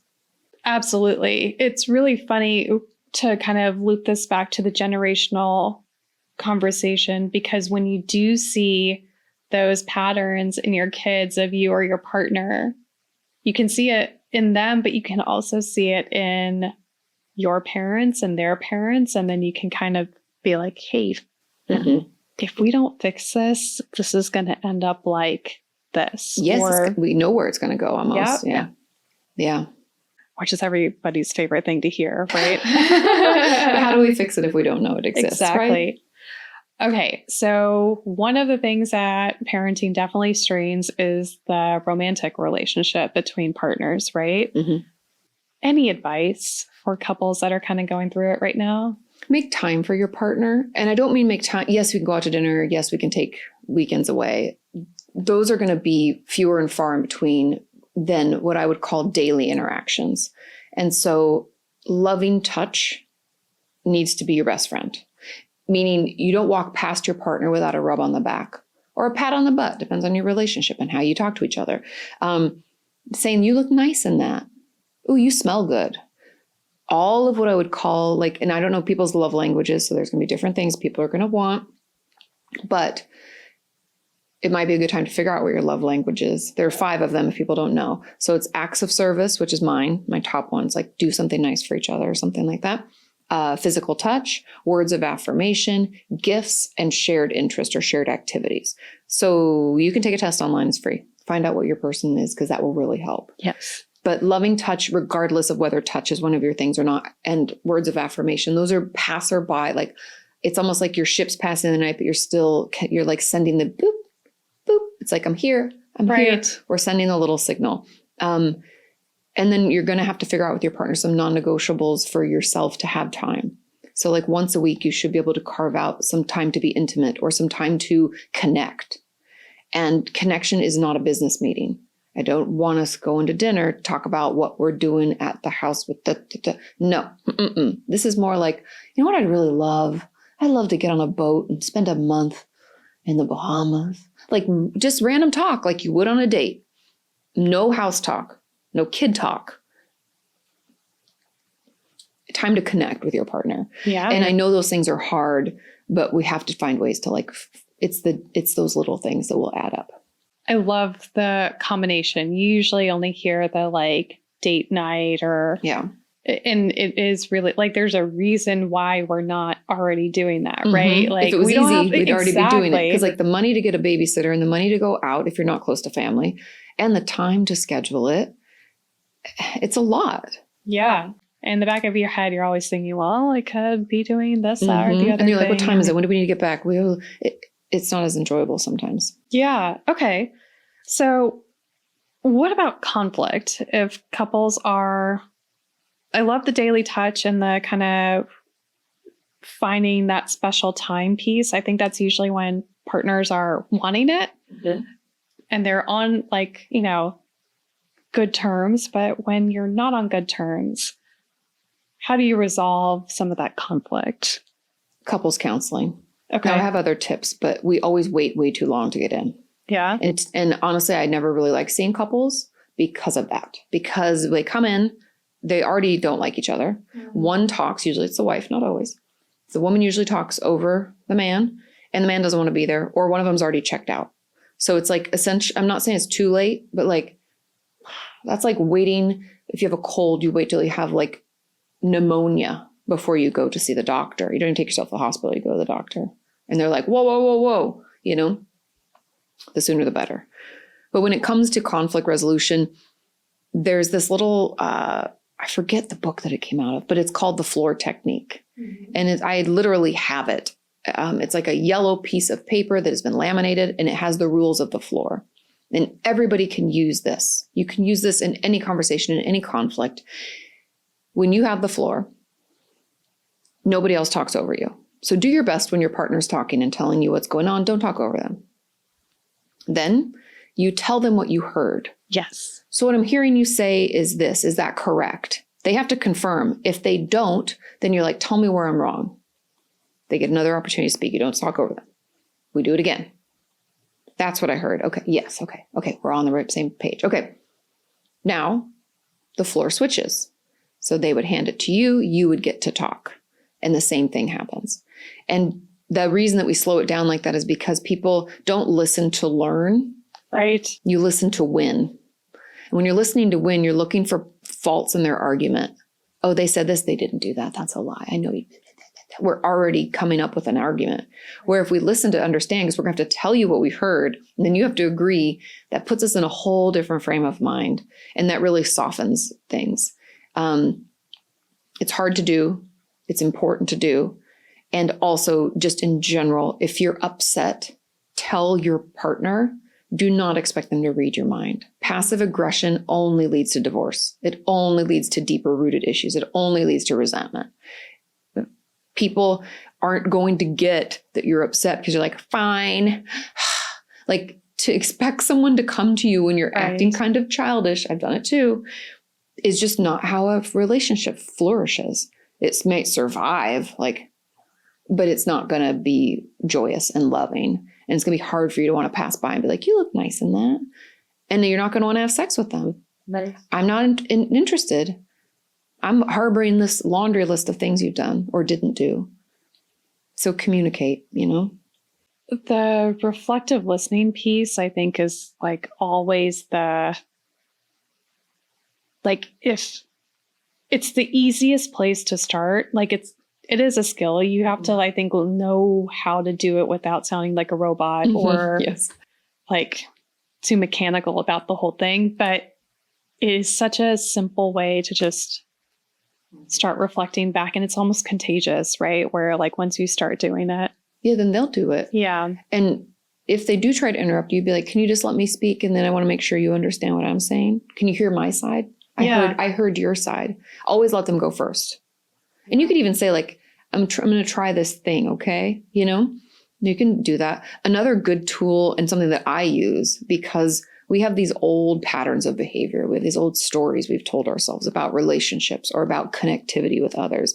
And if I feel that Sean is like, I don't even know what really triggers it necessarily, but like isn't my full partner, is like pulling away in some way or not like doing his piece, my automatic response within myself is like, I don't need anybody. And I've done that since I was a child. And I know where it comes from. I've been in therapy since I was 15. But like there's still this like pull of like, nah. My therapist calls it puffer fishing. I'm like, no. I feel vulnerable. I feel like you're not holding up your end of the bargain. That inconsistency is triggering for me. Spine's out. But instead, I know that spine's out, that push away only makes me more upset, because what I actually want is connection, and I need communication and connection. Right. So as uncomfortable and anti-Kati as it feels, I lean in. And so I go to him and I say, I'm upset because this happened and this is what I needed from you. And I find myself really sad about it. And whenever I do that, it is met with, I didn't know. I love you. I'm so sorry. Let me take care of that. Or I will do better next time. Or that's not at all what I meant, with some kind of apology or validation. And then I feel so much better. Yeah. So sometimes opposite action is important there. That's really interesting. I think the not pulling your weight or doing your part in a partnership of like when you're living together, if you have a family together, and there's so many things that need to be done. I think that's like one of the most foundational pieces of conflict, right? Where it's like, well, he never does this. I can't count on her for anything. He's too scatterbrained. I have to tell her a million times. Those kinds of things. Any advice for people that are just, I guess, rooted in the other person not doing their part? Take a look at yourself, because we can't control other people and we can't change other people. We want to, but we can't. And if you put all your energy in looking out at them, you're neglecting the fact that you probably haven't communicated. If you think you have you communicated in a way they can listen, that they've actually heard? Do you even check if they heard? Or do you shout things across the house and be like, I told you? The shouting across the house. Because we can never understand. Nobody understands that. Yeah. So, check in on yourself, because it's, as my therapist would say, you can only clean your side of the street. So like, what's your role? If we're only looking, we're standing on our side and be like, your side's so dirty. Why aren't you doing this? Why aren't you doing that? Meanwhile, your own stuff is a mess. We have to take ownership over our part in a relationship. But don't you think some relationships really are just lopsided? Only if you let them be. I think you might have picked it on purpose because you're used to it. Like, well, my mom always did everything. And now I find myself in that same relationship. Or my dad was always the one that did stuff around the house. Now I'm the one that has to do that. The people I know that were in those relationships that are now, divorced, shared custody, they find themselves so liberated. Oh, I'm sure. Because they probably were in that same relationship their entire life. Right. And then it's like, I don't have to be controlled. I don't have to be whatever, that insert commonality. That kind of very familiar of like, oh, it would just be easier if I did it myself. And now they are just doing it themselves. And they're like, wow, this is way better. But they should be careful dating until they go to therapy themselves, or they'll end up in the same type of relationship. Do tell. Because the patterns, comfortable can mean a lot of different things. Comfortable doesn't mean good. It means usual. It means expected. It means a pattern. And so we're usually attracted to someone for a specific reason. And if we find ourselves so drawn to someone, to be truthful, for most of us, that's a red flag. We're like, whoa, why is this person so attractive? Why do I want to see them all the time? Why am I so excited about it? that usually tells you that that's something that you're familiar with. So where does that come from? Do they remind you of someone that you actually admire and like? Or do they remind you of a primary relationship, like a parent or a grandparent? Right. And maybe those relationships weren't that great. It's just good to check in with ourselves. And if you find yourself wanting to move quickly in a relationship, do not. That's always a bad idea, because time gives us an ability to see things for what they are, to recognize our blind spots, and to make good choices. Moving quickly doesn't allow for any of that. And if someone's rushing you, they're probably not the right fit. Yeah. And so often when people get divorced, they'll marry the same type of person. Even I'll say, and my mom wouldn't even be upset that I say this, but when my dad passed away, she dated a guy that's very similar to my dad. Right. And I was like, clearly she has a type. Right. And we say that about people all the time. Clearly they have a type. Right.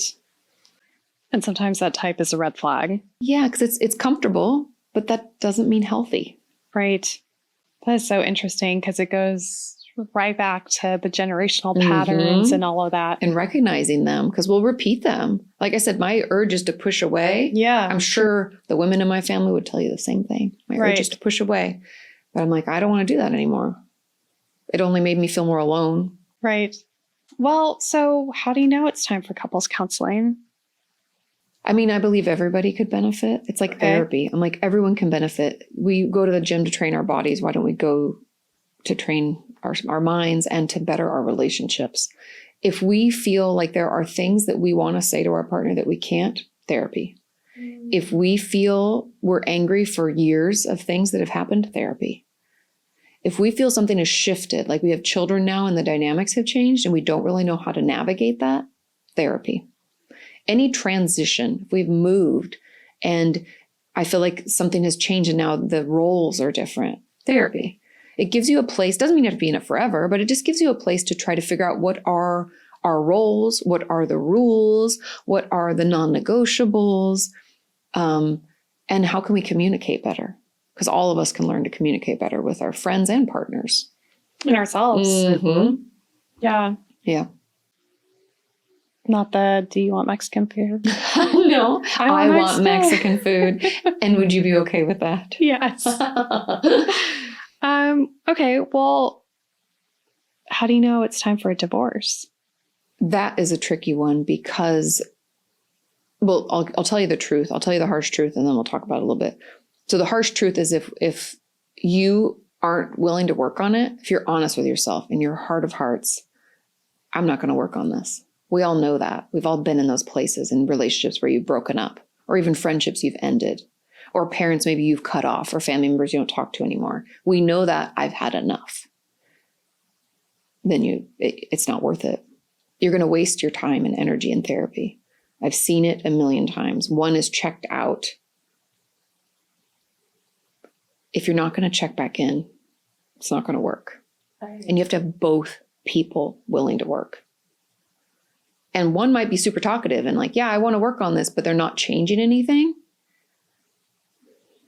We have to change. There's a reason it's not working. Right. They want to have done the work, but they don't want to actually do it. Yeah. So that's really when you should get divorced, even though I do want to say that I believe all relationships can be saved.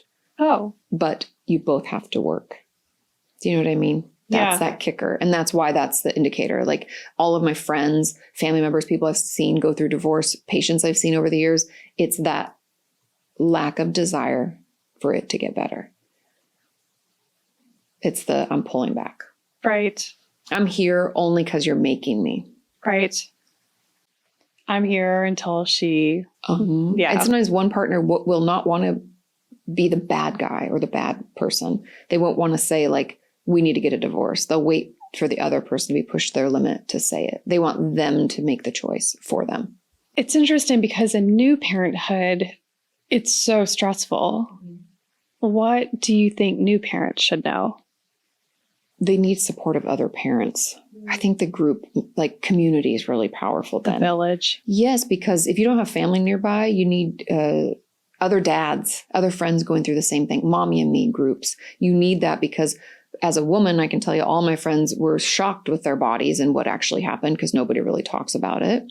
You need other people that have just been through it. They're like, oh my God, I wore those horrible underpants forever and they were terrible and I was embarrassed and blah, right?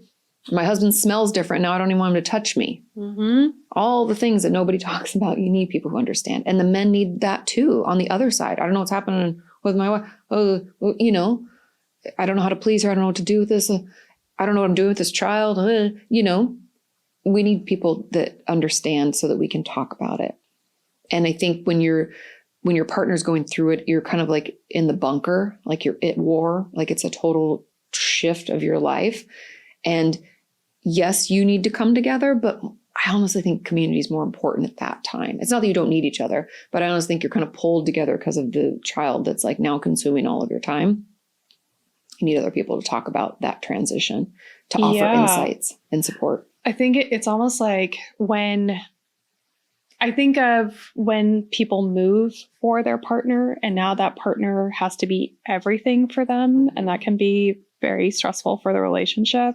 I think new parenthood is similar in that way where your partner should be your partner, but they can't also be every other outlet for you, every other support for you. Yeah. And if you can get that elsewhere in all these ways that you're saying, then you get to figure out what being co-parents really looks like. Yeah. And I really liked the rules, non-negotiables, like all of that I think is really important there too. Man, where were you? You're on YouTube. All right. Well, do you want to look at some memes with me? Sure. All right, cool. I printed them like a dummy. That's okay. That I can show you on the screen. So this one, and we'll, flash it up on the screen, but like, I feel like such a boomer with my printout memes. You want to just take it? Yeah, okay. I don't mind it. Mm-hmm. Yeah, these are so funny to me because emotionally absent fathers is such a common thing. Yeah. Almost like it was like an expected, or like I was just talking to a girlfriend of mine and she was like, man, moms have such a high, they're held to this higher standard where dads are expected to be absent. And it's like, so salute to everyone who survived. Yeah, emotionally unstable mom, because she's probably doing it all on her own. Right. And an emotionally absent dad. And when you become a parent, then you're like, oh, that explains everything. If I was dealing with everything that my mom was at the time. Yeah, we don't understand, right? We're not in it. There's no way to know what your parents were dealing with until you are in it, until you've had that amount of sleep deprivation and that amount of like things to do. And if you don't get them done, like your house will like implode. Yep. Yeah, it's just. First of all, I love Family Guy. Yes. But it's yeah. I find the like mom memes of like, it's the most privileged life, it's the best time. Sure. I'm sure there are wonderful, amazing benefits, but most of it is sleep deprivation. I also love the saggy boobs. Right. Because all my girlfriends are like, they were never the same. No, never. It's also what you were saying about, can't acknowledge the trauma. We're past it. Like, oh, but isn't this so beautiful? It's like, no, can we all just admit that this is like also terrible? That's why I love social media, because it gives a voice to that. Yeah. Because like for how many decades did women feel unseen and unheard, and they'd only whisper it to each other about like, yeah, that was really rough. Yeah. But like, what a blessing my baby is, and you're like, I love them, but oh my God, my body and my brain and like the mom fog, like my girlfriends talk about like mom brain. And they're like, I'm so sorry, I forgot to text you back. I'm like, you don't need to apologize. The thing I tell everybody is like, there are these like milestones for like when you start getting your life back, like when they sleep through the night, when they can talk, when they can push themselves on the swings. Like those are when you like really, and once they can push themselves on swings and swing on their own, you feel like you've made it through the hurdle of like, that's when you start getting your life back, I think. Fair. Yeah, that one. I'm going to pull up the Reddit ones. Have you seen this one? Yes. And it's funny because the millennial with me was like, what's skibidi? Unfortunately, I hear this all the time in my house. I'm sure. Yeah. You're around the younger people. The youngins. But it's very true. And I think, there's probably a lot of like psychological reasons why, but the one that cracked me up the most was the boomer humor. I hate my wife. Right. Because I was like, I think a lot of older generations didn't believe in divorce and also had to get married very, very young. Yeah. and like have children right away. So there was no time to enjoy your Well, first, there was no time to pick a partner. Right. Then there was no time to figure out who you were before you picked a partner. Yeah. Then you picked a partner, you didn't believe in divorce. You're stuck with them forever. You have children right away. There's no time to develop that relationship. Right. None of the stuff that we're talking about was even like remotely a concept. No. Yeah. It was like you met them in high school or early in college. You got married. You had kids. You did the thing. And then your kids leave you and you're in a home with this person that you probably don't really know. And Right. you probably don't really like. I can't imagine. I can't either. But I did not grow up. We did not grow up Right. with that feeling that I had to get married. I mean, there's pressure. Like I felt pressure to have kids and I was like, that's just not for me. But I didn't feel the rush like they did. I wasn't like 22 being like, what am I doing? I got to find somebody. Right. Like I can't even imagine. I was like a zygote of myself at that point. Yeah. Like barely making good decisions. I see people now having kids. Like I got married when I was 25. I got married so that is young. So young. Yeah. And if or anyone, for us, that's very young. For us, that's very young. And when I see people that age now, like thinking about getting married, I'm like, you don't know anything about life. Like, what are you doing? Please don't get married. But Yeah. I don't regret anything. It's weird. Yeah. It's interesting. It's interesting that way. But yeah, that's why I assume the boomer humor is what it is. This one cracked me up the most because my cousin just went with her 2 children to Disneyland. Yeah. And she showed me a picture. I was like, oh my God, are you overwhelmed? And she's like, I mean, it was kind of fun, but I'm definitely tired. Yeah. Now, she doesn't complain. That's her language for, oh my God, this was so overwhelming. And I really just need to lay down. Yeah. That's like after Disney, it's like nobody touched me for and this overstimulation. Yeah. Also, my friends have always told me, my girlfriend's like, when you have children, they want to climb all over you and touch you a lot. And she's like, I'm overtouched. Yeah. I don't want to be touched. Yeah. No touching. How do you do that with little kids? I mean, to be truthful, I think it's like if you're at home alone with them all the time, when your partner comes home, go in the bathroom and like take a bath, take a shower. Even if you don't, just sit in there and lock the door for a minute. Right. Give yourself a little beat. It's okay to take a break. We don't have to be accessible all the time. Maybe when your partner comes home, you're like, I'm going to run to the grocery store by myself. I'm going to go do a thing by myself. And that's fine too. I'm going to go for a walk.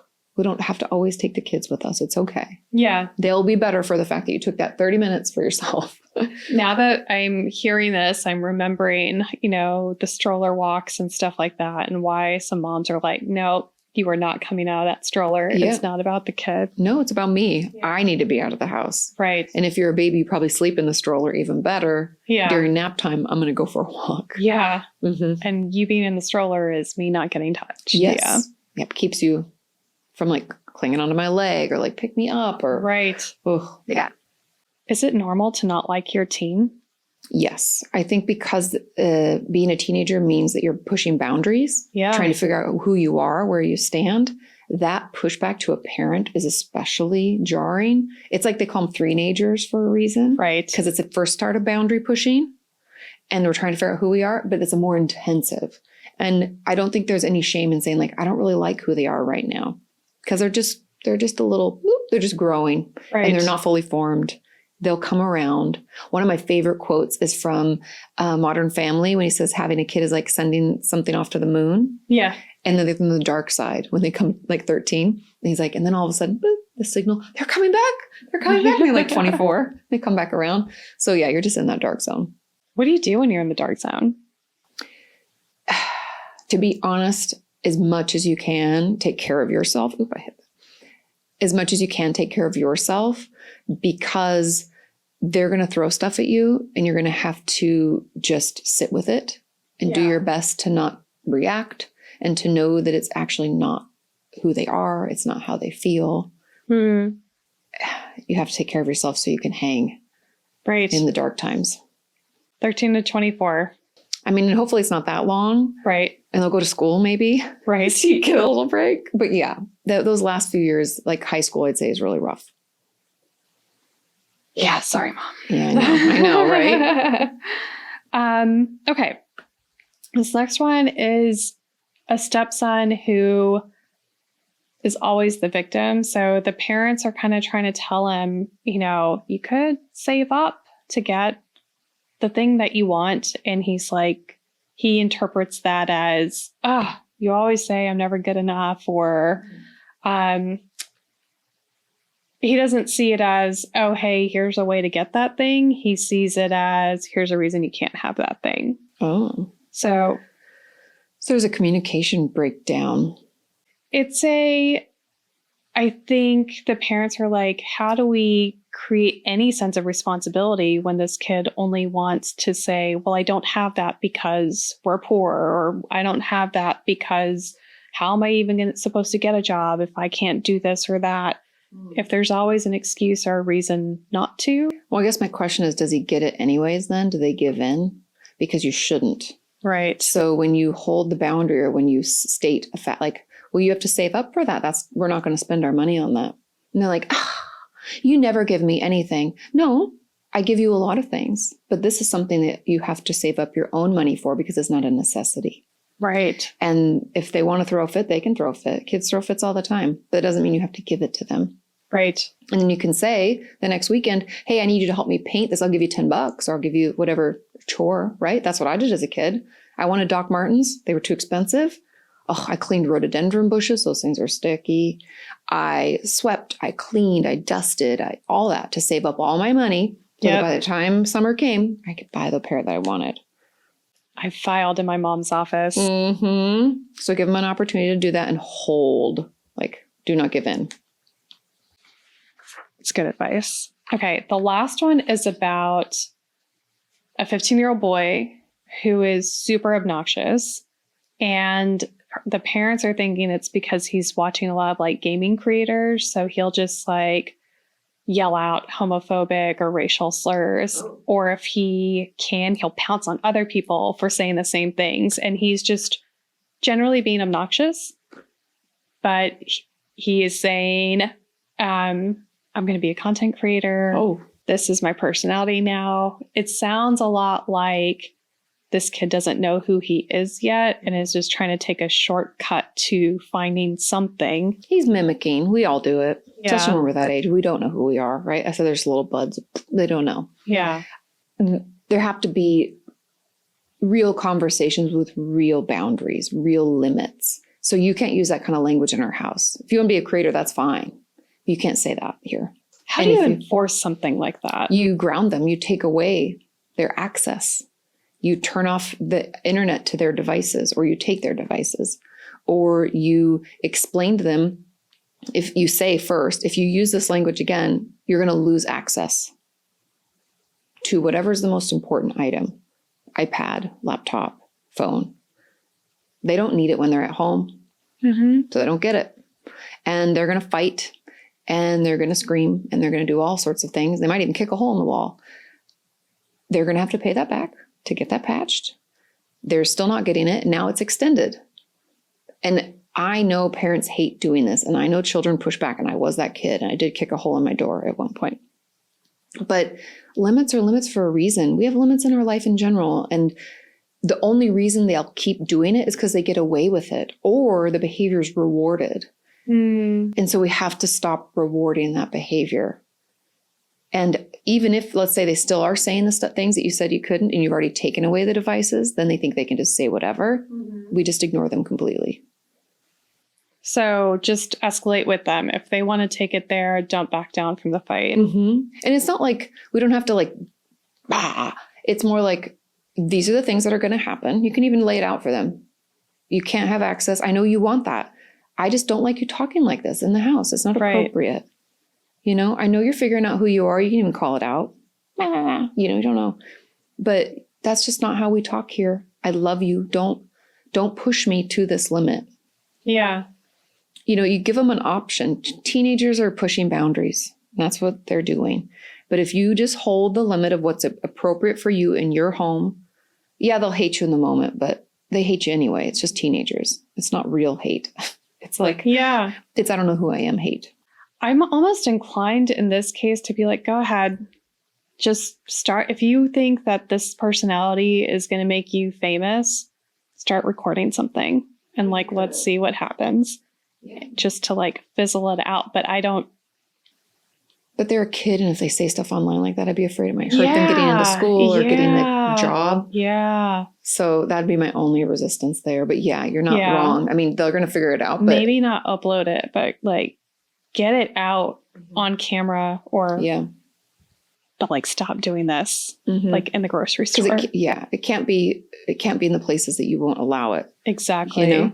And if it's at the grocery store, like when I was a toddler and I would act up, we'd just leave. My mom would push the cart to the front. She'd be like, I'm so sorry. And we would leave. I'm a leaver. So you leave. Yeah.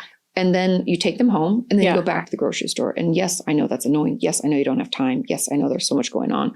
Yeah. But we have to hold that. Or you don't take them with you because you can't be trusted in public. Right. I can't take you out. You say things that are not appropriate. I've only had to do it once, like at a birthday party where it was like, if you can't share, then we can't be here. Yeah. And I wouldn't share. It's like, my mom used to say, don't embarrass me. And then she'd be like, you're embarrassing me, we're leaving. And that was just, that was it. Yeah. There was no fighting. There was no like nothing. It was just like, she'd grab you by the back of your arm and off we'd go. Out you go. We're done. What do you think about that when the kid becomes part of the parent's identity? Right? Not that, I don't know if that's what exactly was happening, but I see a version of if you don't perform the way that I want you to perform or present the way I want you to present, then... I think this is less about that and more about like what's acceptable in society. Yeah. You can't say racial slurs. So it's not really about like, I expect you to be an A+ student. I don't believe we like take things away. Like, that's not really, that's worth a conversation, not like a hard line. Yeah. But this is more like acting out inappropriately. Yeah. And so that has to be nipped really, like as much as you can, because it's a teen. So I would just not bring them with you, take away the things that they like as punishment and, communicate with them. And then if they still are like going crazy, maybe we do need a therapist. Maybe there is oppositional defiant disorder or something, there could be. So we just have to, you can't allow it because then it only like supports it. Definitely. I think that escalation fight, right? Like if you can't keep going there, that you can't keep yelling at them and you can't keep, it's like we just have to like hold it and it's uncomfortable, but yeah. Okay. Thank you so much for sharing your wisdom with me and your time with me. Can you tell us a little bit more about what you're working on? Any projects that you've got cooking? Yeah. I mean, I'm always creating on YouTube and on social media. You can just find me at Kati Morton, KATIMORTO, think like the salt or the steakhouse. I'm working on my third book right now. It's called Why Do I Keep Doing That? And it's essentially a guide to like getting unstuck and getting out of unhealthy habits. Yeah. It's probably the most personal book I've written, which has been challenging in its own way, but I'm really excited. And it comes out in the fall of 2025. Thank you so much for joining us. Kati Morton, you can find her on YouTube, on Instagram, anywhere there's social media.